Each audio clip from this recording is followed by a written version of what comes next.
Muy buenas tardes a todas, a todos. Estamos un miércoles más de Sala 24 y un gusto saludarte, Jimmy.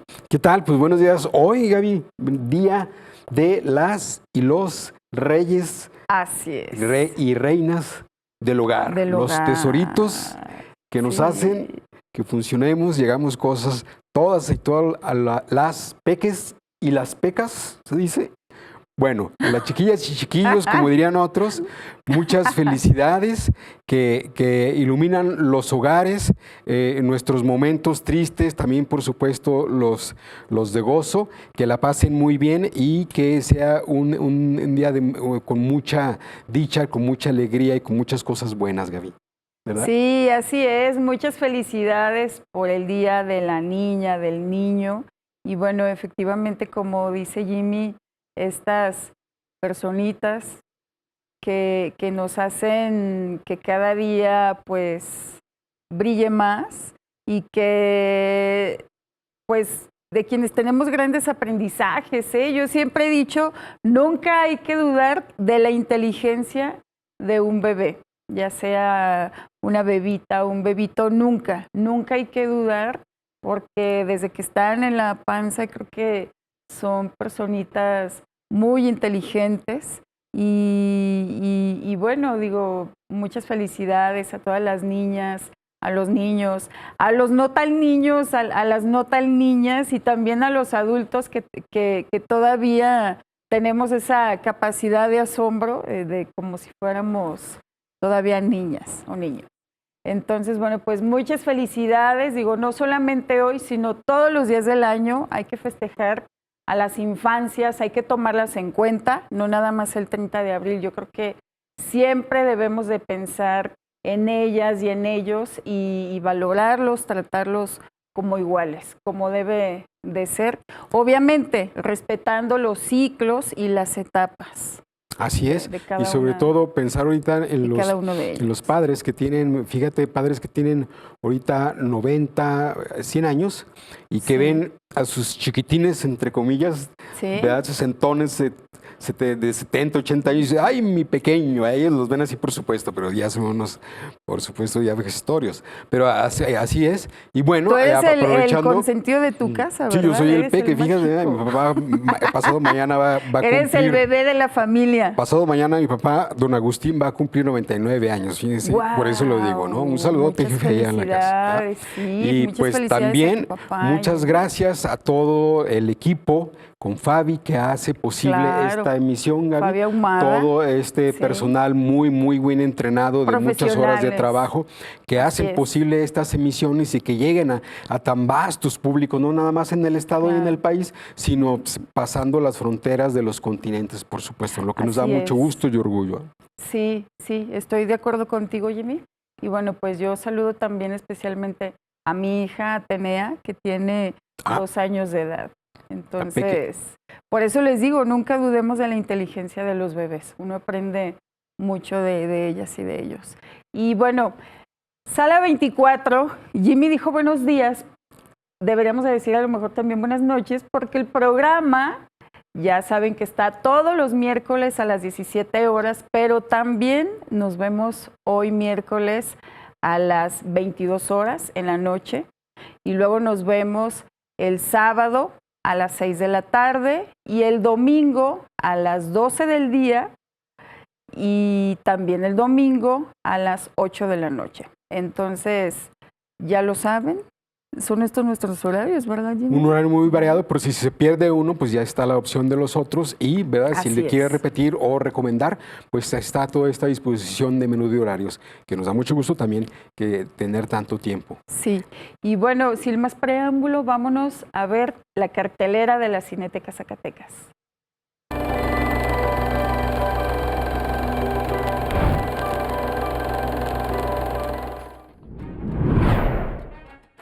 Miércoles 30 de abril, 17 horas. E.T., el extraterrestre. Dirección, Steven Spielberg. Miércoles 30 de abril, 19 horas. La Guerra de los Mapaches. Dirección, Isao Takahata. Sábado 3 de mayo, 17 horas, 15 aniversario, Alicia en el País de las Maravillas. Dirección, Tim Burton. Sábado 3 de mayo, 19 horas, El Fantástico Señor Fox. Dirección, Wes Anderson. Domingo 4 de mayo, 12 horas, Wi-Fi Ralph. Dirección, Rich Moore y Phil Johnson. Domingo 4 de mayo, 17 horas, Toy Story 3. Dirección, Lee Unkrich. Domingo 4 de mayo, 19 horas, El Libro de la Vida.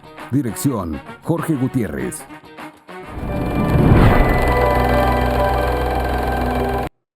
Pues como se dieron cuenta, la programación está dedicada a las infancias en la Cineteca Zacatecas. Todos los domingos a las 12 horas hay matiné, pero estos días, pues por supuesto que las funciones serán para toda la familia, para las niñas, para los niños, pero pues también para los adultos que pueden estar, son para público en general. Así que lleven a sus niñas, a sus niños.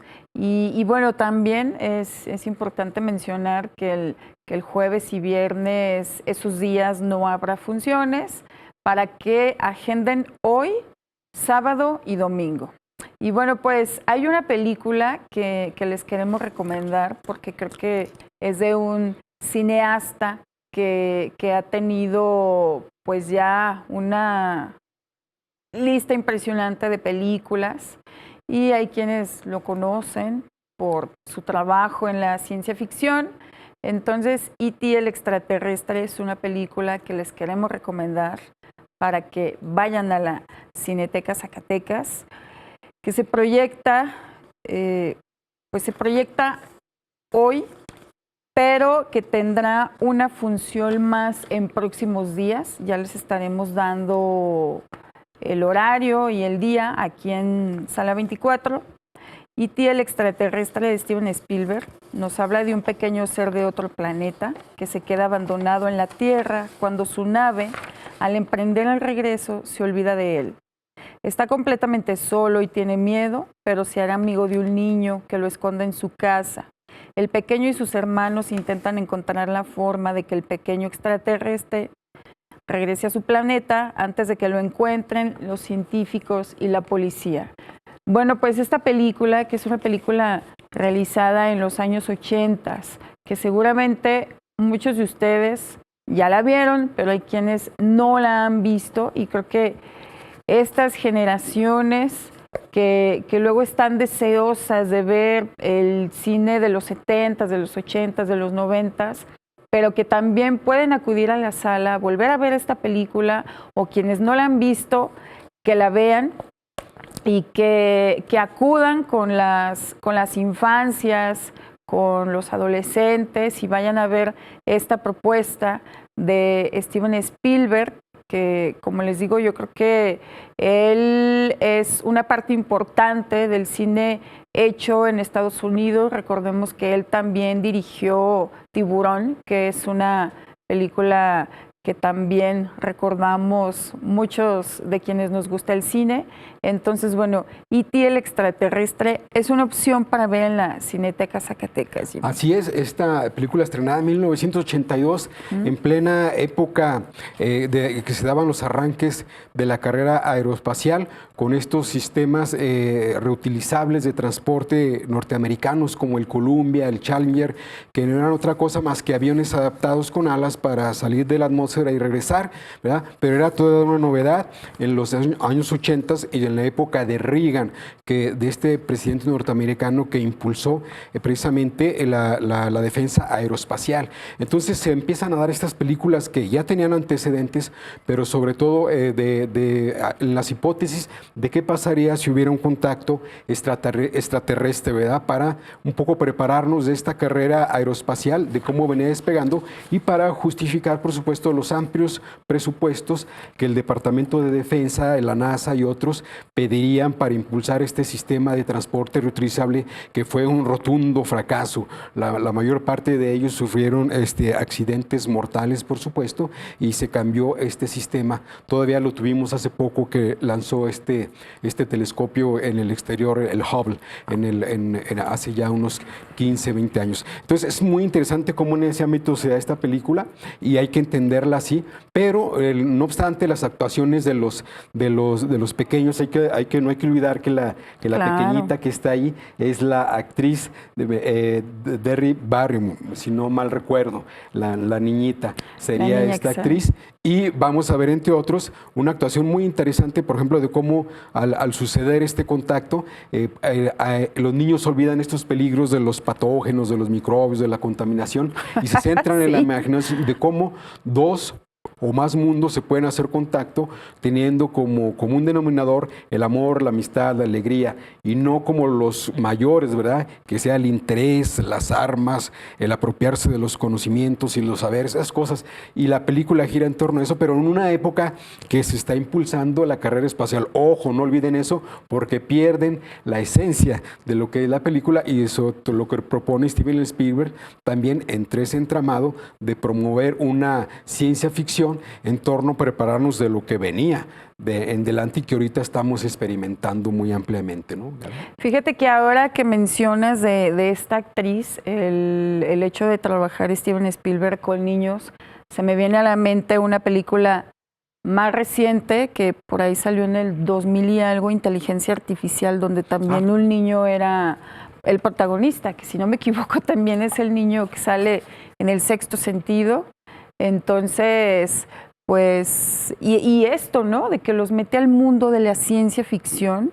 Entonces, creo que Steven Spielberg sí es un director de los básicos que hay que ver a quienes gustan de la ciencia ficción. Entonces, está como recomendación E.T. el extraterrestre, pero también tenemos una opción que es distinta para que vayan a Cineteca Zacatecas, y es una película que se llama El Libro de la Vida, esta película que en su tiempo pues, fue muy mencionada porque detrás de esta producción está Guillermo del Toro, quien fue el productor de la película. Una propuesta diferente, una propuesta animada del director Jorge Gutiérrez, que cuenta el viaje de Manolo, un joven torero que se debate entre cumplir con las expectativas de su familia o seguir su corazón y dedicarse a su verdadera pasión, que es la música. Antes de escoger el camino que seguirá, se embarca en una aventura por 3 mundos fantásticos donde deberá hacer frente a sus miedos. Entonces, esta película se proyecta, está muy a tiempo de agendarla, de verla, el domingo 4 de mayo a las 19 horas. Todas estas películas serán de forma gratuita, con fines culturales y educativos, para que vaya toda la familia y vean. Son varias propuestas, porque también en este ciclo está, por ejemplo, uno de los clásicos también ya contemporáneos, que es Toy Story 3, está también Alicia en el País de las Maravillas, la versión de Tim Burton. Entonces, hay esta película que es cuando sucede que pues ya empiezan como a deshacerse Andy de sus juguetes. Los juguetes los mandan a una guardería, entonces los juguetes pues quieren salir de ahí, ¿verdad? Porque se sienten prisioneros y también tristes, como abandonados, porque su dueño, pues ellos creen que su dueño ya no los quiere. Entonces, esta parte 3, donde ya Andy se tiene que ir a estudiar, y que ese momento en el que ya se despoja, pues deja a un lado los juguetes, es como que se nos hace un nudo en la garganta a todos los que somos cursis y bueno, yo sí recuerdo que cuando vi esta película, no les puedo decir el final, ¿verdad? Pero cuando Andy deja, pues ya, que sí, está en eso de que si se lleva algún juguete no, o Andy si ya se va a la los... universidad y cómo va a pensar, ay, me voy a llevar... A ver, Jimmy, ¿tú no tienes juguetes? No, por supuesto. ¿Tú no guardas ningún juguete de tu infancia? Mis sobrinos se encargaron de quitármelos, no me los pidieron, simplemente se los llevaron.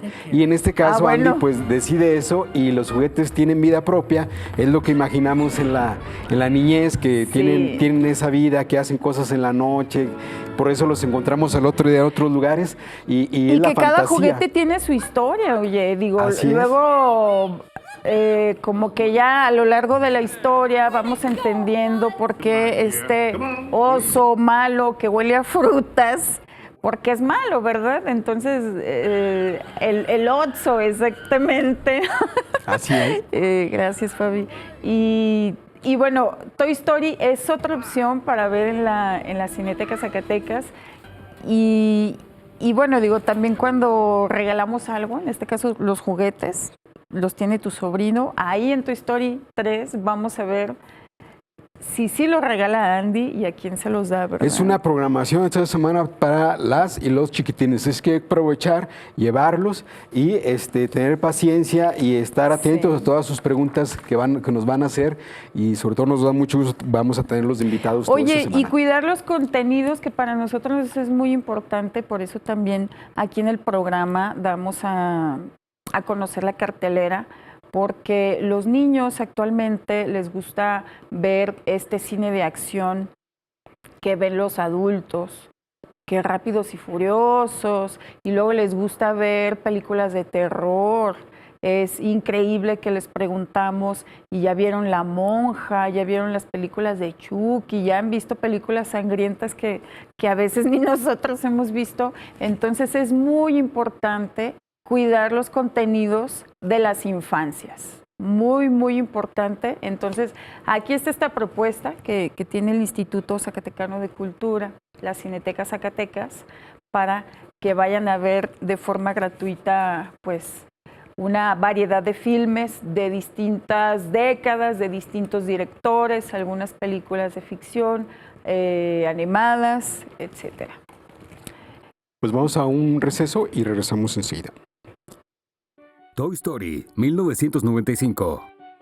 Los juguetes de Andy temen que haya llegado su hora y que un nuevo regalo de cumpleaños le sustituya en el corazón de su dueño. Woody, un vaquero que ha sido hasta ahora el juguete favorito de Andy, trata de tranquilizarlos hasta que aparece Buzz Lightyear, un héroe espacial dotado de todo tipo de avances tecnológicos. Woody es relegado a un segundo plano. Su constante rivalidad se transformará en una gran amistad cuando ambos se pierden en la ciudad sin saber cómo volver a casa. ¿Por qué hay que verla? Porque todo comenzó aquí. La primer película de Pixar, el largometraje más ambicioso realizado por computadora, la primer película de Toy Story.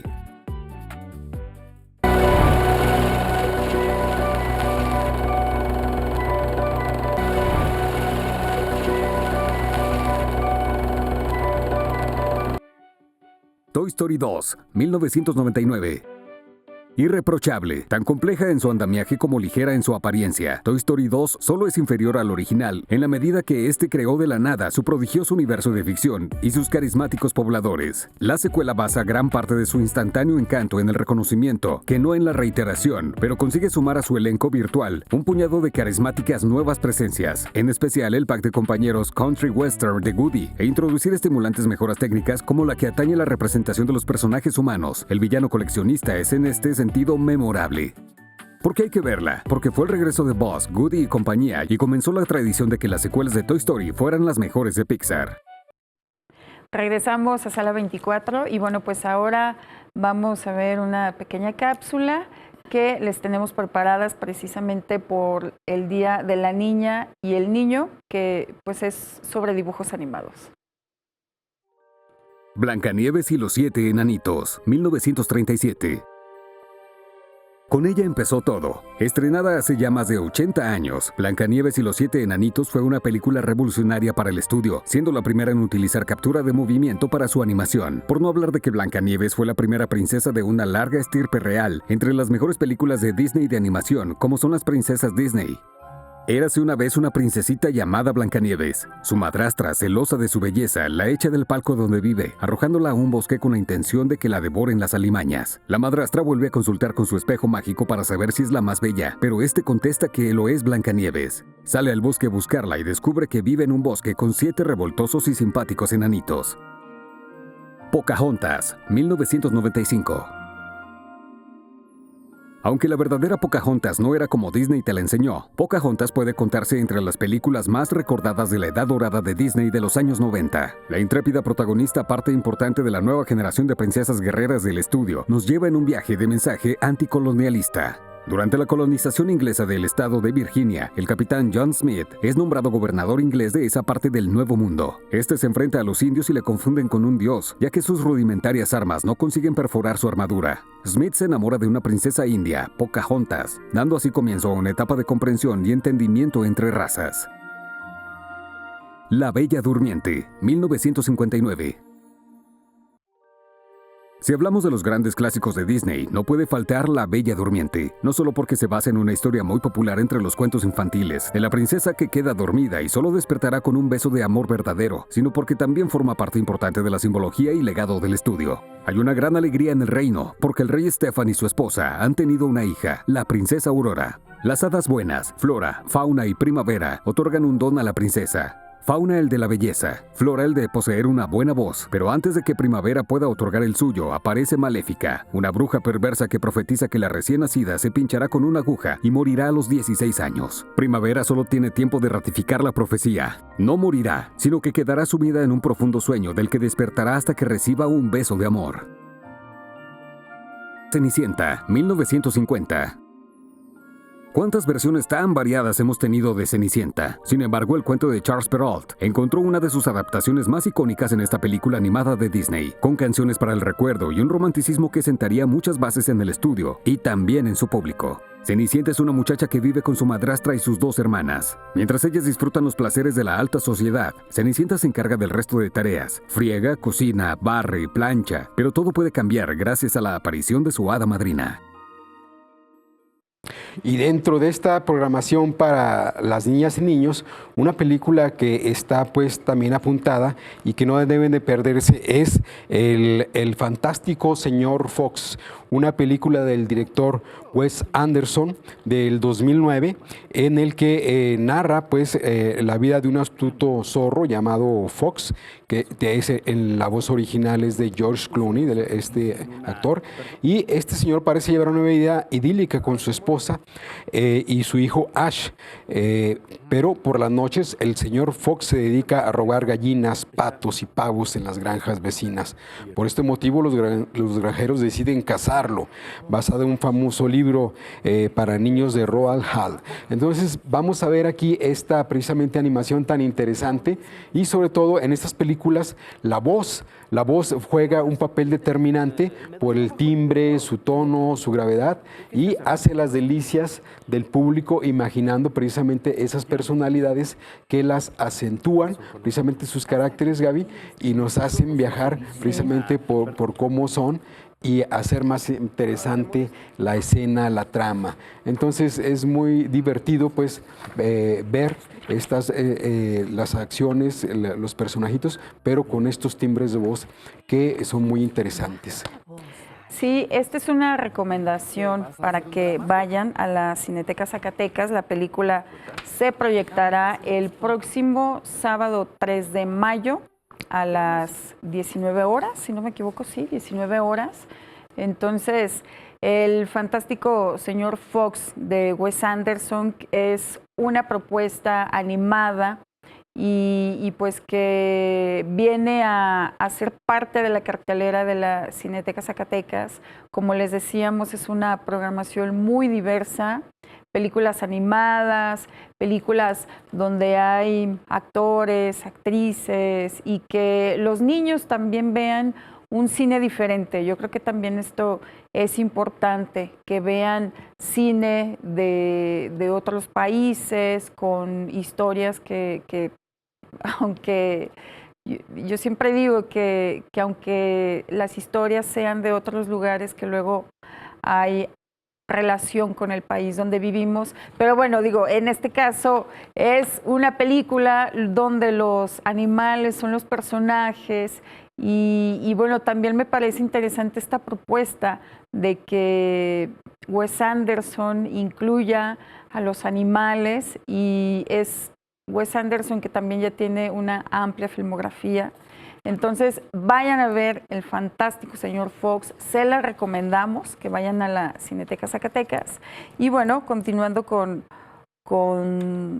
otros temas, tenemos una cápsula más sobre dibujos animados, este recuento que estamos viendo de las princesas, que se lo recomiendo. Muchos de ustedes pues ya las conocen, las van a recordar, pero si están con ustedes los pequeños del hogar, pues ahora van a ver esta cápsula y van a conocer princesas que seguramente no tenían conocimiento, como en la cápsula pasada.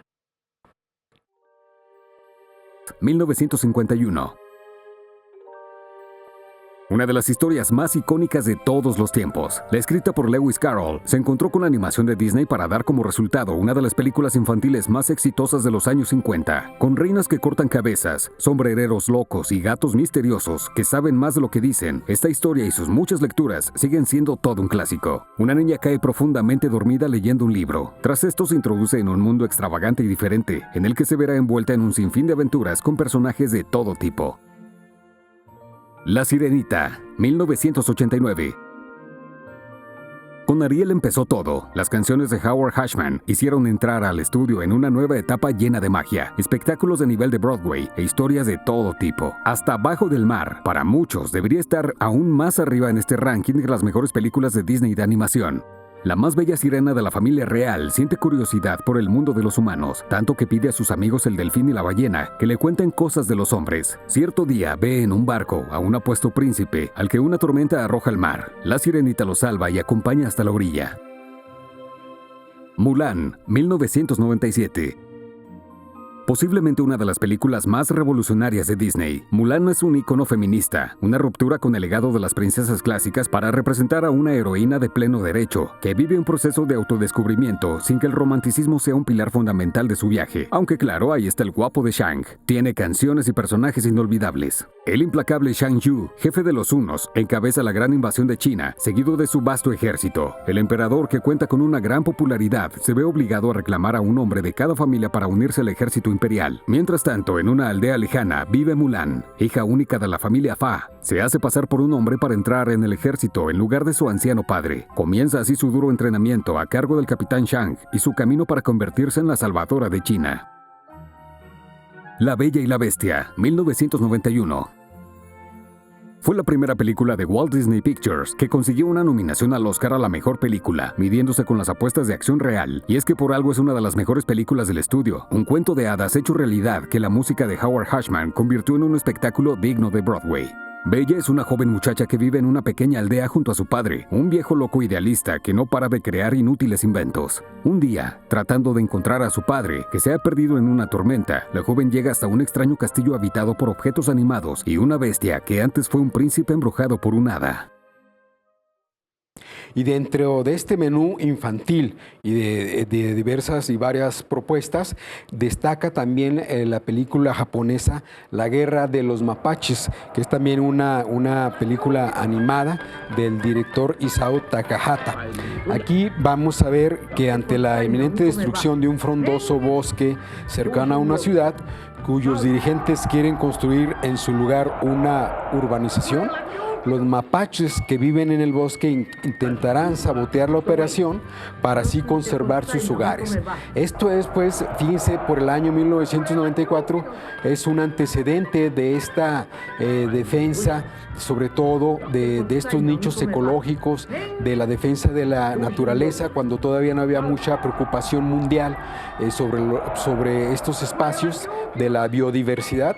Entonces, este director plantea precisamente esta defensa defensa para que el público infantil se informe de que cómo los ecosistemas deben de ser protegidos para todos beneficiarnos de ellos y que no se deterioren y destruyan. Entonces es muy interesante informar a los chiquitines desde corta edad la relevancia precisamente de que los nichos ecológicos hay que cuidarlos, mantenerlos, y porque si no pueden morir, y eso tiene afectaciones en la salud y también en el medio ambiente y en el bienestar de toda una comunidad, incluso de todo un país. Yo creo que son películas que hay que encargar ver a los pequeños y las pequeñas para precisamente educarlos en estas nociones, y ya de adultos tomen mejores decisiones, Gaby. No sé, bueno, tú sí, con tu peque seguramente ya tienes esas cosas, ¿verdad? Sí.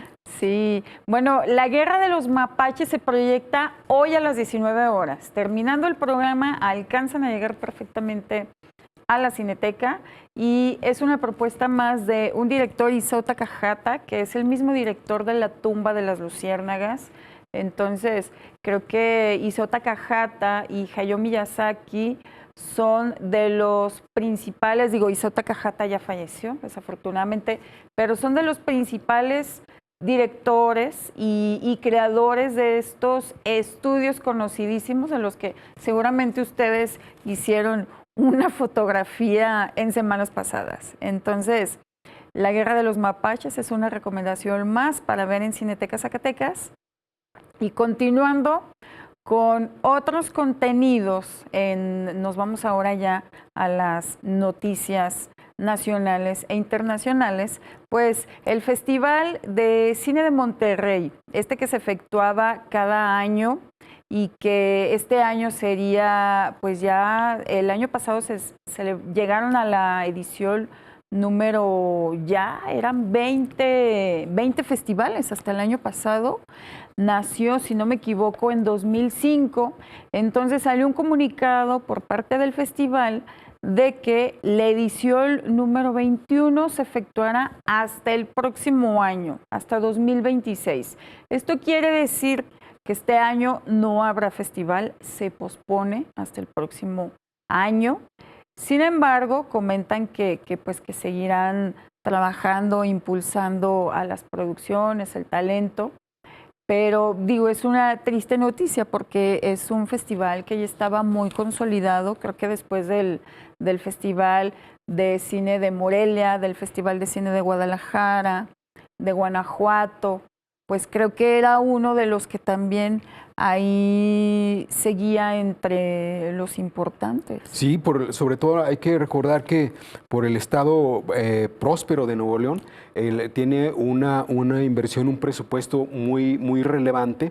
Me refiero para traer artistas, directores, invitados y por supuesto un menú muy amplio de películas. Entonces sí es triste ver cómo un estado tan pujante, sí, con todas estas propuestas de financiamiento de empresas, etcétera, no haya logrado, ¿verdad?, hacer un programa de inversión financiero suficientemente fuerte para mantener esta edición y tenerla. Cuando se interrumpe por estos motivos, por supuesto, cuando hay una emergencia, en el caso cuando fue la pandemia y se tuvieron que interrumpir varias cosas, se entendía, pero en este caso no. Entonces, pero anuncia que hay problemas ahí internos que no pudieron resolver pronto. Esperamos que sea nada más un traspié en esta y los sucesivos se realicen sin ningún problema y sean cada vez más consolidados. Y pues sí, una triste noticia, pero ojalá nada más sea para reestructurar la programación, la forma en que lo organizan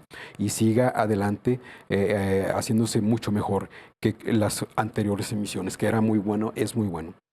Sí, y bueno, pues continuando con las noticias nacionales, ahora nos vamos a una internacional, y es que se dio a conocer que el cineasta mexicano Carlos Reigadas, él será parte del jurado del Festival de Cine de Cannes de este año, donde el jurado será presidido por Juliette Binoche, esta extraordinaria actriz que nadie lo podremos negar que es una gran actriz, Juliette Binoche. Y qué padre que una mujer sea la presidenta del jurado, pero bueno, Carlos Reigadas, que él ya ha tenido sus películas, se han presentado en este festival, que es de los más importantes, junto con el Festival de Cine de Berlín.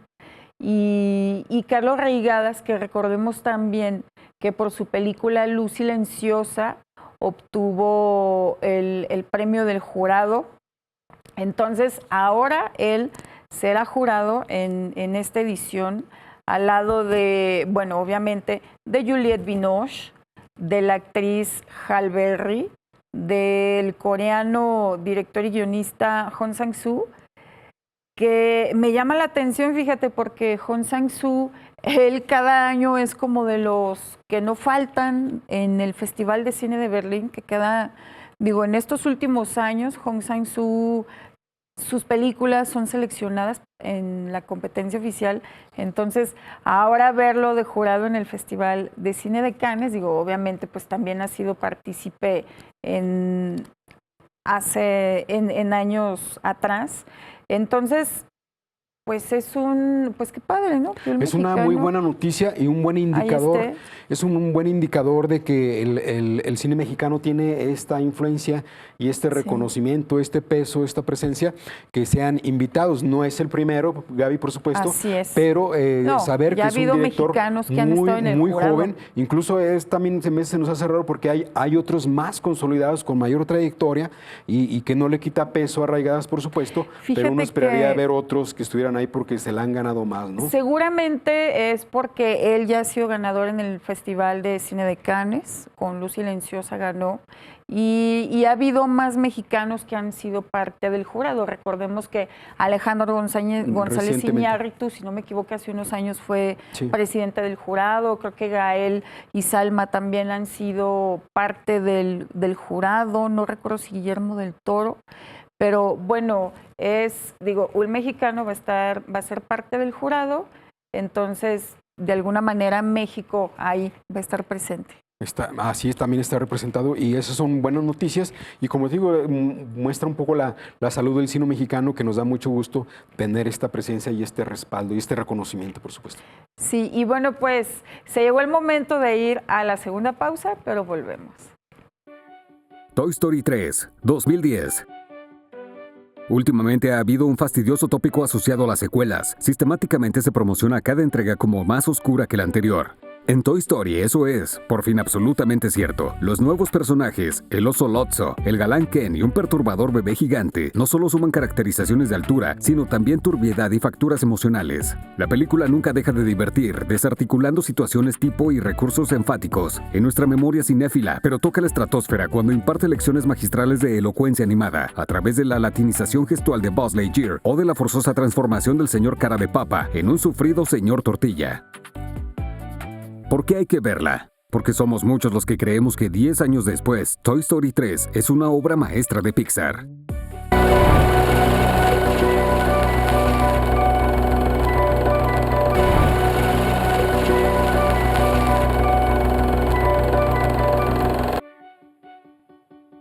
Toy Story 4, que resume las tres anteriores en una fórdida conversación nocturna en una carretera solitaria, se convierte en un emocionante y autorreflexivo epílogo o en un nuevo comienzo.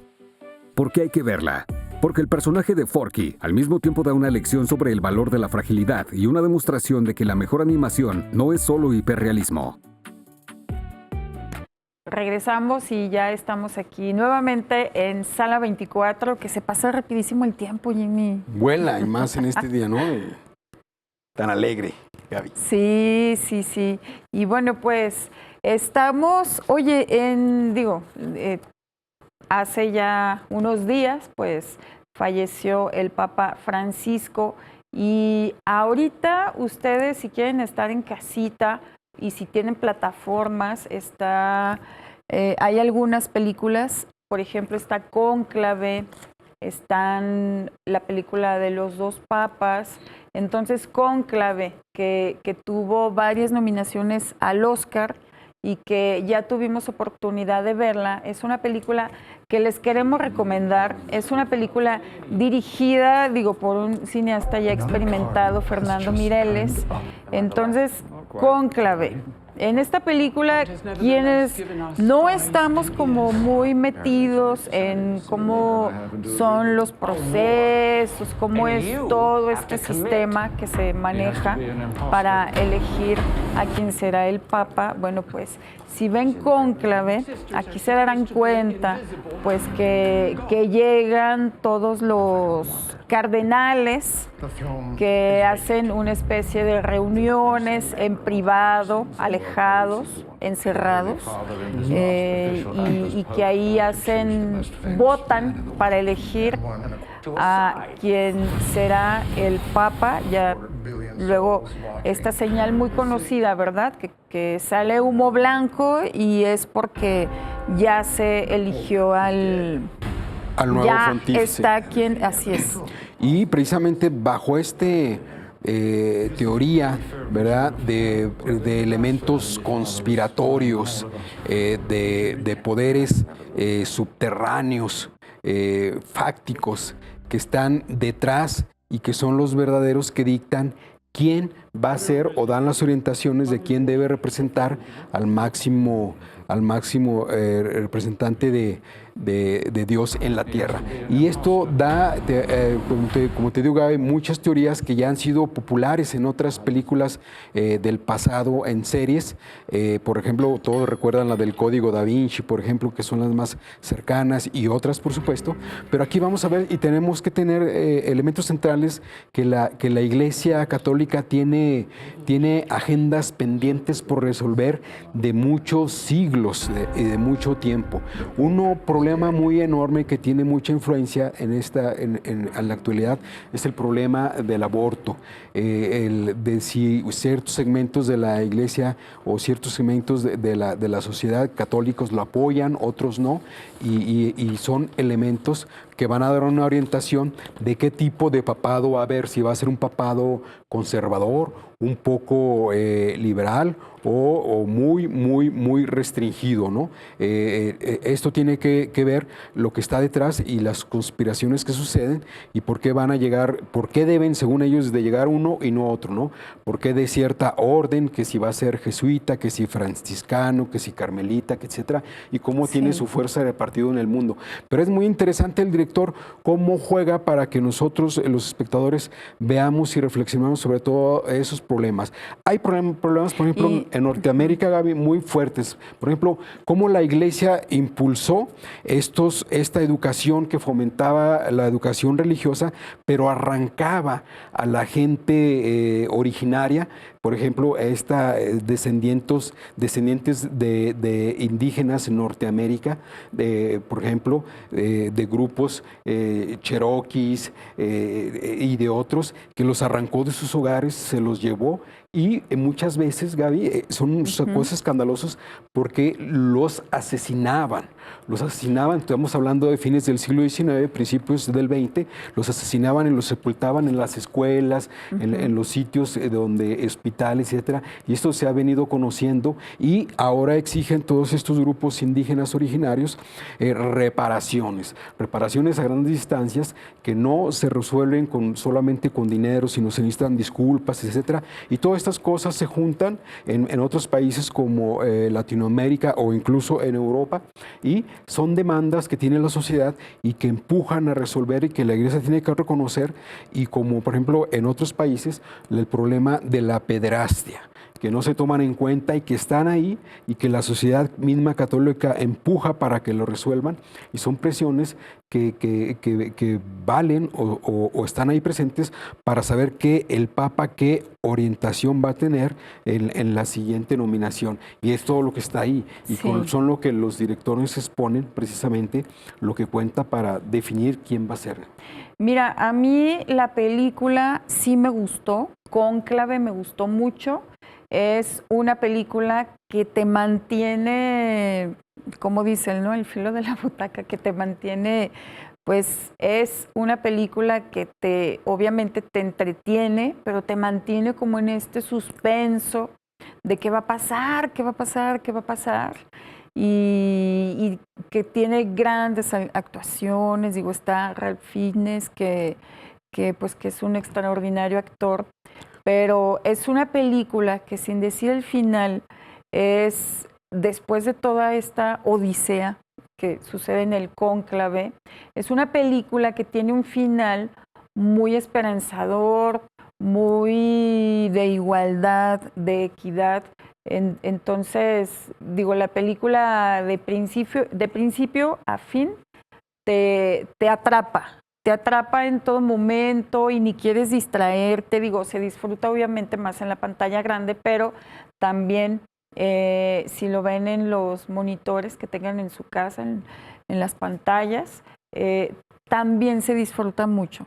Y no quiere uno perderse como de cada escena, de las secuencias, de nada. Quiere estar uno atento a lo que estamos viendo a cuadro, pero es bien interesante y no es una película que sea precisamente para católicos. Esta película la puede ver cualquier persona adulta y creo que le puede gustar independientemente de las creencias que tengamos. Otra cosa muy buena y que muchos yo creo se van a fijar es sobre todo la ambientación, porque obviamente está filmada en el Vaticano y vamos a ver esos encuadres, esas perspectivas donde nos muestran este arte renacentista, este arte también barroco y sobre todo esta destrucción de repente de la Capilla Sixtina y otras, ¿no? Unas propuestas muy interesantes que nos hacen ver precisamente, apreciar ese arte con el que está imbuido precisamente el catolicismo y todo lo demás que lo rodea, que es para unos que pone atención en todo, pues va a ser muy interesante, Gaby. Oye, y luego también se puede ver cómo hay grupos, o sea, cómo también, como en toda elección, pues están los grupos, algunos como más limpios que otros. Entonces es una película que les recomendamos. Hay otra también que se llama Los dos papas, que ustedes también la pueden ver en las plataformas, en una plataforma conocidísima.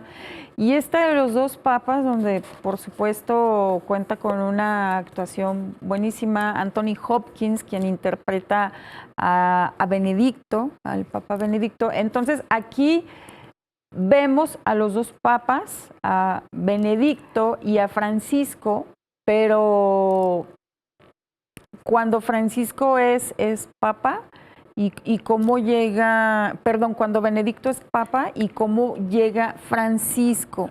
Cuando Francisco está el Papa cardenal. Francisco es cuando es cardenal, o sea, incluso sus antecedentes desde joven, desde antes de ser padre, esta película nos muestra esta parte de él, se enfoca a estos dos personajes, pero por ejemplo del Papa Francisco, que en paz descanse, nos muestra gran parte de su persona, de a qué se dedicaba, y esta película retrata como también la sencillez de que él iba a un puesto de pizzas y llegaba a Roma, de que andaba en transporte público, pues que era una persona muy sencilla.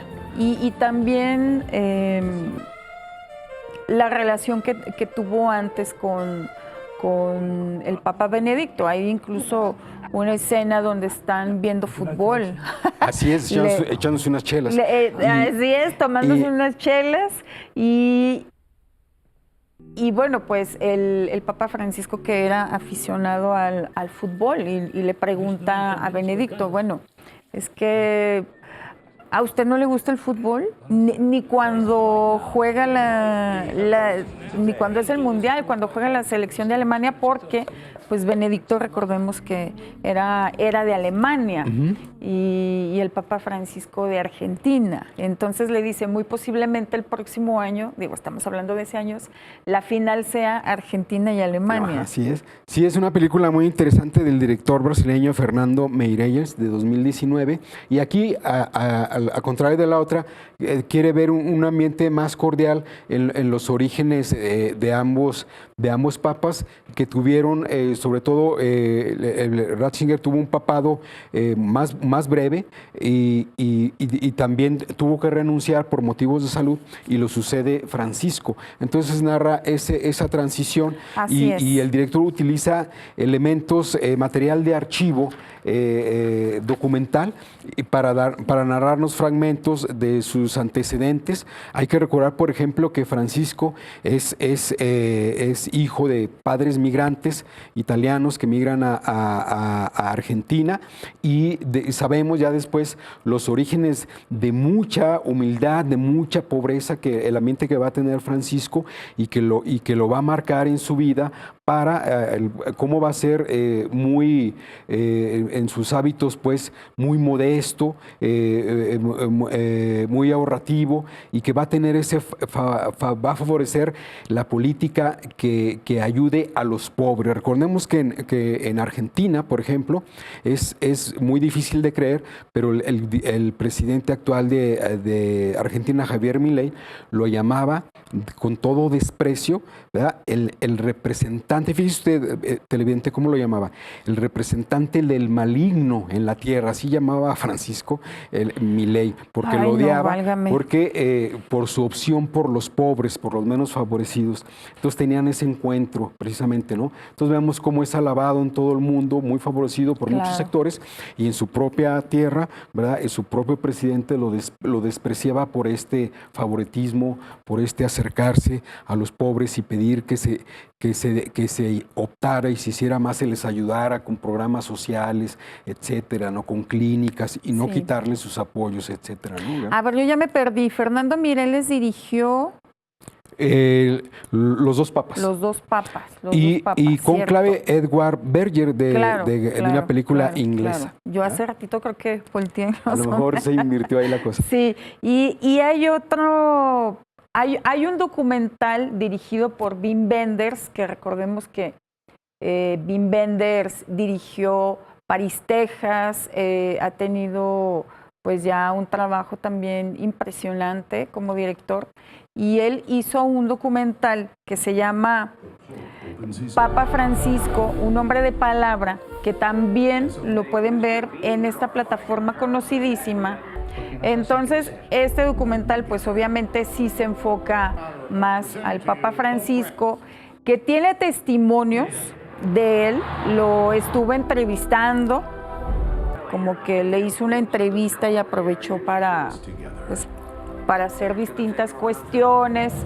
También hay escenas donde el Papa Francisco viaja a distintos lugares, por ejemplo, a Palestina, y vemos este acercamiento que tiene efectivamente con los más desprotegidos, en zonas vulnerables. Digo, en general, él iba a todo tipo de lugares,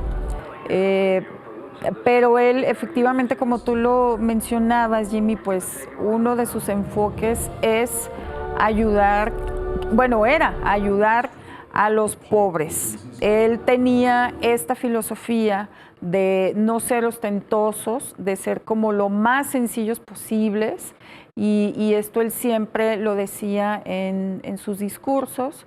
Entonces, Papa Francisco es un hombre de palabra, Papa Francisco, un hombre de palabra.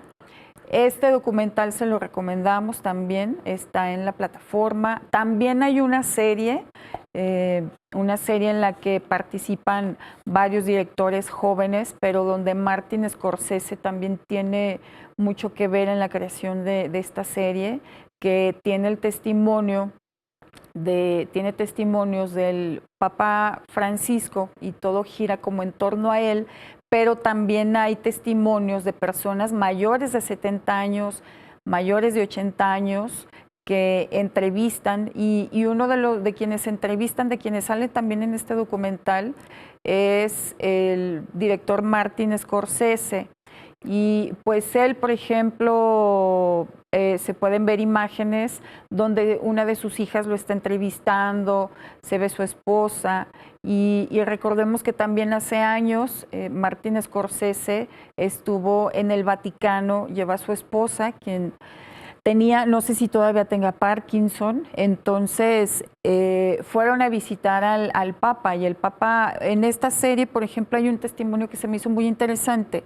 El Papa Francisco dice que Martin Scorsese, cuando se encuentran, Martin Scorsese le dice, esta mujer es lo más importante que tengo, es superior y para mí representa más que todos mis premios, más que todas mis películas, es como lo más importante en mi vida. Entonces, el Papa Francisco pues le reconoce como pues ese amor y ese interés que este hombre, Martin Scorsese, tiene por su mujer. O sea, como Martin Scorsese, siendo un director, que recordemos parte de su filmografía, Los Infiltrados, Pandillas de Nueva York, protagonizadas por Leonardo DiCaprio, pero que ha dirigido documentales, Shine a Light de los Rolling Stones, No Direction Home de Bob Dylan. Digo, Martin Scorsese tiene una carrera importantísima, también dirigió Toro Salvaje, Casino, bueno, tiene cientos de trabajos. Entonces, esta parte del documental, te digo, yo solo vi un capítulo y vi esta parte donde sale Martin Scorsese, que se ven las imágenes de él, de su esposa, y donde están con el Papa Francisco. Dice el Papa Francisco, pues es como un rockstar Martin Scorsese, y ver su sencillez y que su esposa esté por encima de todo, pues dejó como muy buena imagen. Yo creo que hay que ver esas películas porque también una faceta que muestra de Francisco es precisamente su acercamiento con otras religiones. Por ejemplo, como la budista, su acercamiento con el diálogo con el Dalai Lama y otros dirigentes, y pronunciándose por estos conflictos, ¿verdad?, que nadie quería tocar, que eran muy cautos, sobre Palestina, sobre Ucrania, sí, sobre Latinoamérica y las guerras en África olvidadas, que nadie recordaba y que siguen ahí por varias décadas. Y él hay que reconocerle esa intermediación, ese pronunciamiento y por supuesto su propuesta de opción por los que menos tienen, por los pobres. Eso hay que reconocerlo, sí, independientemente de eso. Bueno, pues qué rápido se acabó el programa. ¿Fin? ¿Se acabó? Ya. Oigan, pues nos seguimos viendo y escuchando. Muchas gracias por estar aquí con nosotros. Gracias a Fabi, a todos y todas, y por hacer esto posible. Y gracias, y que sigan disfrutando las y los chiquitines. Y nos vemos a la próxima.